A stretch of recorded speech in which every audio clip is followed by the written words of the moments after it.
Alright, we are finishing off this Juggernaut story in Amazing Spider-Man 629. This is by Roy Sternman and Lee Months. And I feel like I have come down too hard on this story arc. It is not crap. In an age of Spider-Man dominated by Dan Slott, Fat Gerbil Man, Dan Slott, this was a welcome relief.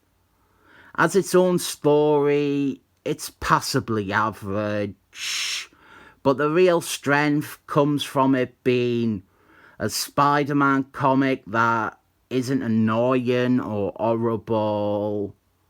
The cover here, I would say I think I would have rearranged the covers for this three-parter. I think save that awesome Juggernaut one from the first part for the final part. This seems to pale in comparison coming after that one, and this in and of itself is a good cover. It's just not a good cover next to that other cover, the one that was a close-up of Juggernaut's beaten up face. I think I will explain the Dan Slott regime to viewers again. I think I did it in Spider-Man's First Un. But basically, before Dan Slott became the only writer for Amazing Spider-Man, we had the Dan Slott regime. Dan Slott was the main writer of a group of writers. Dan Slott was like the head architect, and the other writers were sort of doing his bidding. Martin Quaid was one of those other writers. Useless. Martin Quaid's friend, he was there. Joe Casey, Dead Pills writer Joe Casey, he was one of the better writers among the regime. Martin Juju Aime was there. That redneck who is currently writing Spider-Man, he was there. Then there was this story which was farmed out to Roy Sternman, because regardless of the writers involved in this period of Spider-Man books, the series had a massive blow to its readership with the story where Spider-Man sold his marriage to Satan. There is no way around that.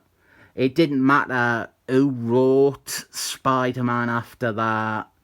That moment shed a big part of the audience. Oh, there was a pun there, and you will get how it is a pun in the backup story. Captain Uni-force Man has been coming after Juggernaut. He wants revenge on Juggernaut for messing up his life. Spider-Man has gotten involved, and he is defending Juggernaut's life. Captain Uni-force Man is extremely powerful. He is a Steve Ditman character. He also appeared in Galactical Guardians, in that Kevin Griffin miniseries I reviewed, the Chris Pratt one. Really great series. I was upset those 4 videos didn't get more views, because it is one of those series I actively want to push on people. Captain Uni-force Man, he was in that. and he was pretty badass in that. He was also, his powers, Spider-Man received his powers for a month or two in the 90s. So Captain Universe Man does have some ties to Spider-Man. He is not completely out of place here. We get the backstory of Captain Universe Man, or this guy with his powers, and we find out why he hates Juggernaut. He was a boring office worker man whose office got caught in the crossfire of Spider-Man and Juggernaut's battle in Roy Sternman's original Juggernaut story. This guy, he wound up losing his job, his girlfriend left him, he became homeless, and all because of collateral damage from Spider-Man and Juggernaut's fight. I do really like down here the flashback to that story. I like the filter and stuff they have applied to make it look like an ad comic. Before I complain about something stupid, I want to say that the original Juggernaut story by Roy Sternman is really good. Rightfully considered one of the best Spider-Man stories ever.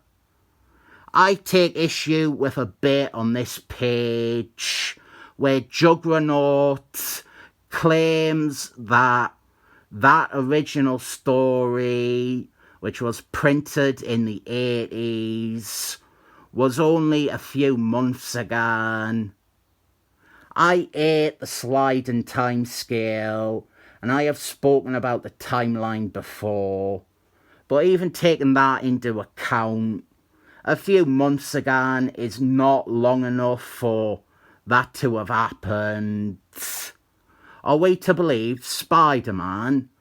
He got a Venom costume, he got married to Mary James, he had a clone Sadger, he was reborn as a spider god, he got involved in a superhero civil wars, he sold his marriage to Satan, and he had 4 years of Dan Slott regime stories, all in the space of a few months. All this fighting and cosmic powering has created global devastation and split the fault lines or something like that. And now the only way to repair the planet is for Juggernaut to become Captain Universe Man and fix things. I said last time, Juggernaut is a character that I really like seeing cast in less of a villain role. I like him as this not evil guy who resorts to robbery and crime because it is easy rather than because he's just a bad lad. And actually, this bit with him getting the Captain Universe Man powers leads to him ending up on Thunderballs, which I thought was a great home for the character. Who else likes Juggernaut being more of a big dumb bruiser than an outright bad guy? Big question of the day, which I always ask. Who is your favourite villain to see being a goody bird like this? I didn't mean characters like Emma Frosties or Rouge or Song Girl from Thunderballs. I didn't mean characters who changed sides and then stayed a hero. I mean ones like Juggernaut, who have flirted with being a good guy, but usually end up as a bad guy again due to familiarity, or in a lot of cases, regressive writing. The day is saved, and Juggernaut gives up the cosmic power and leaves peacefully. And the guy who got screwed over, he had to put his revenge aside to save the planet. And so he gets somewhat of a happy ending where he has become a celebrity by writing a book all about Juggernaut. And we end with Jose Quesada's daughter. We end on a bum note. And hold that bum note, let it ring out, because we have a prologue to the next story arc by that redneck guy who is writing Spider-Man now. This is called Shed. See, the pun before, when I said shed. Well, this story is called Shed. Trust me, it is a world-class pun next to the drivel my nemesis puts out. I cannot remember the setup, but one of his puns was IT Orphan Power Arrangers.